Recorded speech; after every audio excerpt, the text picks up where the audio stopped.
सरल, सुशील और शांत, ये क्वालिटी थी सरस्वती की, जो कि शर्मा जी की बहू थी। क्या है बहू, जब देखो तब किचन में खटर पटर करती रहती हो, लेकिन खाने को कुछ देती ही नहीं। कैसी बात कर रही हो पीयूष की अम्मा? सुबह से 4 कप चाय, 2 बार नाश्ता और इतनी सारी बहू के हाथ की नमकीन तो खा चुकी हो, फिर भी ऐसा बोल रही हो? अरे कुछ तो डरो ऊपर वाले से। तभी वहाँ पीयूष आ जाता है। क्या है सरस्वती, इतनी देर लगती है क्या टिफिन बनाने में?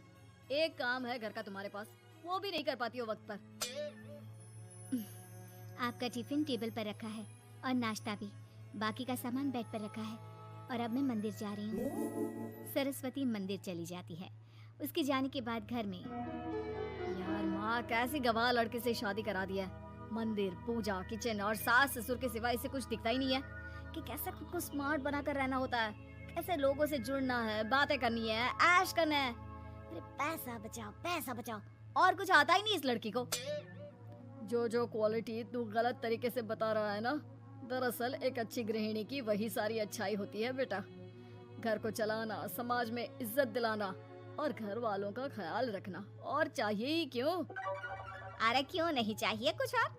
लड़की ऐसी होती है कि घर आए तो पूरा घर बदल कर रख दे, सभी को खुश रखे, लेकिन बहू के अंदर तो ये सारी क्वालिटी है ही नहीं। अरे खुश तो उन्हें रखा जाता है जो खुश रहना जानते हैं।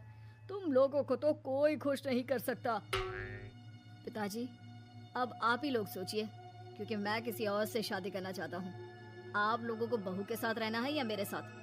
क्योंकि मैं अब इसके साथ नहीं रह सकता। मैं बहू को नहीं छोड़ सकता। उसके मरते पिता को मैंने वादा किया था कि मैं उसे बेटी बनाकर रखूंगा। तो ठीक है ना माँ, तैयार कर ले अपना सामान, हम दोनों किसी और घर में रहने चलेंगे तेरी नई बहू के साथ। अरे हाँ बेटा, वही ठीक है, लेकिन मैं तेरे पिता के बिना भी तो नहीं रह सकती। तो मेरे बिना रह सकती हो? ठीक है, मैं अकेले ही चला जाता हूँ।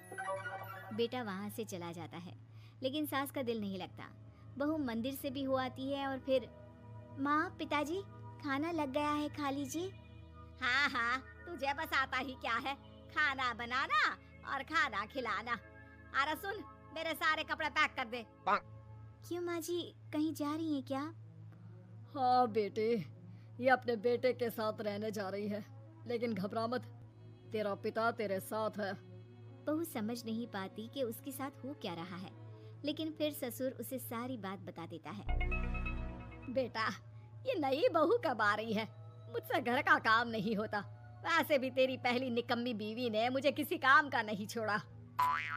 माँ वो बस आने ही वाली है, और हाँ माँ, उसके आगे ना थोड़ा स्टैंडर्ड से रहना, क्योंकि वो थोड़े बड़े घर की लड़की है। उसका एक स्वैग है, स्वैग। तभी वहाँ एक बहुत सुंदर सी लंबी सी लड़की आती है। हे पीयूष, भागकर कैब से मेरा सामान ले आओ, और हाँ प्लीज एसी ऑन करके जाना। रीमा, ये मेरी माँ है। तुम चाहती थी ना कि मेरी माँ हम लोगों के साथ रहे। हेलो आंटी जी, हम लोग ना जल्दी शादी कर लेंगे, फिर मेरी जैसी टॉप लड़की आपको अच्छी बोलेगी। एक्साइटेड होंगी ना आप? पर नो इश्यू। पीयूष सामान ले आओ ना, एंड आंटी आप पानी ले आइए प्लीज। माँ को तो समझ में ही नहीं आता कि वो क्या करे। वो बहू के लिए पानी लेकर आती है तो उसका पैर पर्दे में फंस जाता है और वो गिर जाती है। ओहो, पूरा पानी गिरा दिया। कांच का ग्लास क्यों छूती है जब हाथ पैर नहीं चलते? कितनी मुश्किल से मैंने और पीयूष ने ये गृहस्थी बनाने की कोशिश की है। अरे पर तो क्या हो गया, गिलास ही तो टूटा है। अपने घर में तो रोज एक तोड़ती हूँ, लेकिन मजाल है सरस्वती कुछ कहे। और हाँ, मैं पानी वानी नहीं पिलाने वाली, मुझे ऐसी कोई आदत नहीं है। बहू हो, बहू की तरह रहो, समझी?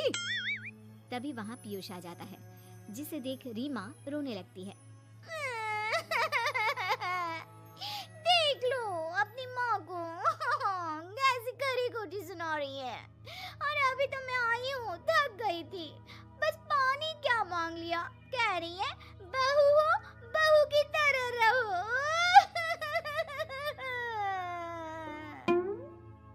अरे यार माँ, समझा कर लाया था ना कि कैसे रहना है। माँ ऐसा करोगी तो मैं भी नहीं रख पाऊंगा तुमको हमारे साथ। वैसे भी आप ये समझो कि रीमा ने खुद कहा था कि माँ को साथ रखना।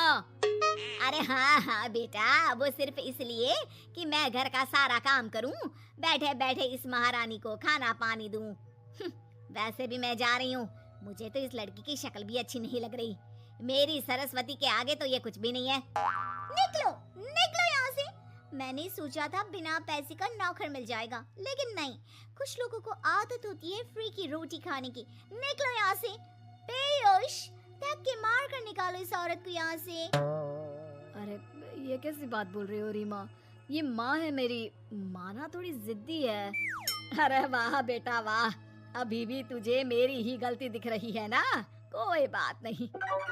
माँ वापस घर आ जाती है। बहू, मुझे माफ कर दे बेटा, वो तो शैतान का नानी है। माँ, मैं उनके बारे में कोई बात नहीं करना चाहती। ये मेरा मायका है। अब आप लोग मेरे माता पिता। मैं हमेशा यहीं रहकर आप लोगों की सेवा करूंगी। नहीं नहीं बेटा, हम करेंगे तेरी शादी किसी अच्छे लड़के से। अरे कोई जरूरत नहीं है, मैं देख कर आई हूँ जो हालत है ना पीयूष की, वहाँ नहीं टिकने वाला ज्यादा दिन। ना टिके वो उसकी मर्जी, लेकिन मेरी बेटी इतनी गई गुजरी नहीं है जो उसे कभी भी छोड़ो और कभी भी वापस आ जाओ तो वो तुम्हें अपना ले। अब ज्यादा ही हो रहा है आपका। माना मैंने गलत किया बहू के साथ, लेकिन वो उसका पति है। और फिर कहावत है ना, सुबह का भूला शाम को वापस आ जाए तो उसे भूला नहीं कहते। तभी वहाँ पीयूष आ जाता है। माँ, वो भूला आ गया, मुझे माफ कर दो सरस्वती के जिस गुण को मैं सही नहीं मानता था। दरअसल जीवन को सही तरीके से जीने के लिए वही गुण होने चाहिए। मुझे माफ कर दो सरस्वती, मैं आज के बाद तुम्हें और पापा को छोड़कर कहीं नहीं जाऊंगा। और मुझे भी बेटा। बेटा जहन्नुम में भी जाए तो उसके साथ रहने को तैयार हो जाए, वही तो माँ होती है। मुझे माफ कर दो माँ।